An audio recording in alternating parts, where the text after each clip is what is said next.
Yan. Tanong ko lang, wala bang umiiral na justice system ang Pinas? Meron. Bakit din pa sa ibang bansa palitisin? Okay. Kasi doon po isinampa yung kaso. Ang tanong ito, bakit merong ICC? Bakit merong international law na kinikilala ang buong mundo at ang mga bansa?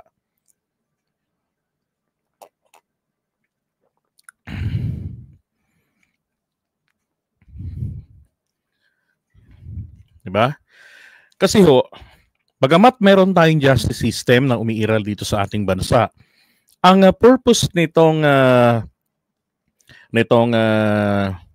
ICC, no? Ito ho ay nagsisilbi po silang deterrent laban ho sa mga posibleng paglitaw o muling magkakaroon ng tyrant, malupit na leader na katulad nung nangyari po sa mga ibang bansa na for so many years nagkaroon ng malupit na mga leader, tapos maraming mamamayan ang mga napaslang, nalabag yung mga karapatang pantao, pero itong mga taong ito wala ho silang matakbuhan para sa hustisya. It's either yung kanilang gobyerno ay kontrolado ng mga politikong makakapangyarihan, yung kanilang mga huwes, yung entire justice system nila, napakalakas ng taong ito. Now, like in the case of the Philippines, ang ating mga Supreme Court justices, or even from the Court of Appeals, pati yung mga korte-korte nating maliliit, ay mga ina-appoint po ng ating presidente. So, ibig sabihin, kahit pa paano, maaasahan mo na roon yung pag-iral ng utang na loob. At saka, ang malaking posibilidad nagagana dito yung tinatawag na tama ba yun? Padrino system. 'Di ba? Utang na loob. Oh, ngayon yun nga yung pinangangalandakan palagi ng mga supporters ni Duterte na dapat pairalin yung utang na loob kasi siya ang nagbigay ng mataas na sweldo ng mga kapulisan, siya yung sa mga pulis, sa mga sundalo. And then ang justices natin ng Korte Suprema, 12 po ay appointees ni Duterte. So ganun lang inano nila. So could you imagine, 'di ba, makapangyarihang tao si Duterte, maimpluwensya pa rin siya dito sa ating bansa. So yung mga mamamayan, kung magsasampa sila ng kaso dito laban sa kanya, ang problema natatakot sila. Baka matrace sila at ikamatay pa nila. Alam niyo naman, para matapos ang isang asunto, kailangan iatras ang isang kaso or mamatay yung nagdidemanda. Diba? So yun po yung kinatatakutan nila. That's the reason why they don't want to file case or cases dito sa Pilipinas against Duterte. And since meron naman pong tinatawag tayo na court of last resort. And besides, ito pong ICC, kung tutuusin, na kasama si PBBM sa nag-ratify dyan noong 2011, pero pinirmahan niya ang international agreement na yan, pinirmahan niya ni ERAP, ano yan, sampal nga ng malaki yan kung tutuusin, pangiinsulto yan sa pamilya Marcos. Kasi nga yung tatay nila PBBM, di ba, he was tagged as a ruthless leader, di ba, human rights violator, ganon.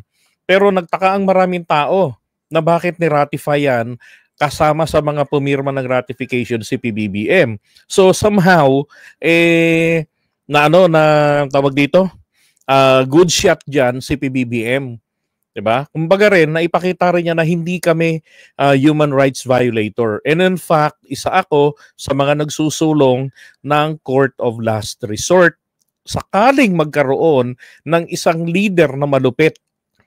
Merong matatakbuhan ang mga Pilipinong maaapi nito. Hindi lang naman po pang-presidente yan . So magkaroon ng matatakbuhan ang mga tao na naapektuhan ng kalupitan nito, ng kanyang lakas ng impluwensya, kaya hindi ho siya tinatablan ng mga batas. Magsampa ng kaso na di-dismiss. 'Di ba? Dahil either sa takot o sa utang na loob. So, yun ho yung purpose nitong ICC. And besides, para questionin ng ICC, no? Sinasabi kasi ng mga DDS, mga vloggers na hindi naman nag-aral ng kahit konti man lang ng political science, sinasabi ng mga to na Ang ICC ay ginawa lamang ng mga Western countries, ng mga dating mga Panginoon, dating mga colonizers, no, para makontrol uli yung mga maliliit na bansa na dati nilang pagmamay-ari o dati nilang sakop. That is a big fallacy. Hindi ho totoo yung ganon. Okay? Dahil po ang ICC, hindi po sila ang nagpapatakbo ng gobyerno.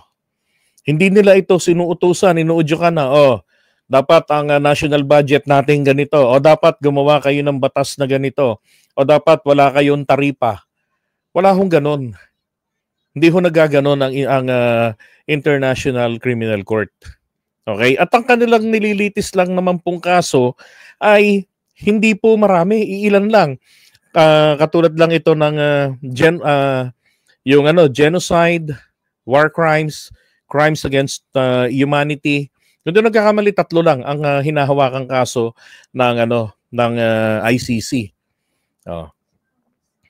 Isa pa, ang ginagawa ng ICC, sabi nila sa kanilang sa Rome Statute nila, yung Article 27 natin o 127, ang sinasabi nila ron, kinikilala nila ang supremacy, ang pangingibabaw, no, ang kapangyarihan ng local courts. Nalitisin yung mga kaso, litisin yung mga taong, yung mga suspect sa mga kaso na meron silang jurisdiction. So like in this case, meron tayong batas para laban dyan sa crimes against humanity. So dapat si Duterte rito daw po nililitis. Pero wala pong may gusto sa mga kaanak ng mga biktima na magdemanda sa kanya dito sa Pilipinas because of fear for their lives. So saan po pupunta ang mga taong ito? Hindi naman po pwede na yung kanilang paghahabol sa katarungan mabaliwala na lamang ng ganun-ganon.